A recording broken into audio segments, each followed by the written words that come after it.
Hi guys, welcome back to my channel. Basic గా అందరూ apple products చూసే ఉంటారు, కొనే ఉంటారు. మోస్ట్లీ ఈ వీడియో చూసే అందరి దగ్గర ఆపిల్ ప్రొడక్ట్స్ ఉంటాయి. మనం మామూలుగా ఏదైనా Apple products iPhone MacBook కానీ ఏదైనా అవ్వచ్చు, అమెజాన్ కానీ ఫ్లిప్కార్ట్ సేల్స్ లో కానీ కొంటాము. కాకపోతే ఎవ్రీ మిడిల్ క్లాస్ వాడికి ఒక డ్రీమ్ ఉంటుంది, ఆపిల్ స్టోర్ లో పోయి కొనాలంటే డైరెక్ట్ గా ఆపిల్ స్టోర్ నుంచి తెప్పించుకోవాలని చెప్పి. ఈసారి కూడా ఏదో డబ్బులు ఎక్కువ ఉన్నాయని కాదు, ఆపిల్ స్టోర్ లో ఉండే ప్రైజెస్ ఇంకా అమెజాన్ లో ఉండే ప్రైజెస్ రెండు మ్యాచ్ అయినాయి. సో ఈ మిడిల్ క్లాస్ వాడు ముచ్చట చూసేద్దామా మరి. Let's go. ఆపిల్ ప్రొడక్ట్స్ కి పెద్దగా కత్తులు అంటే ఏం అవసరం లేదు, డైరెక్ట్ గా ఇట్లా ఓపెన్ చేశాడమే. సో అయిపోయింది గైస్.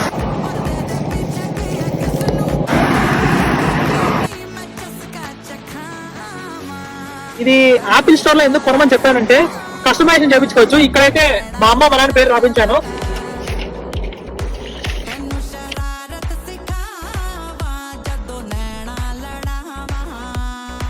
సరే గైస్, అయితే ఎప్పుడు చెప్పే మాట, ఇప్పుడు నుంచి రోజు వీడియోస్ పెట్టే ట్రై చేస్తాం. ఈ వీడియో చూసిన వాళ్ళందరూ సబ్స్క్రైబ్ చేసుకోండి గైస్.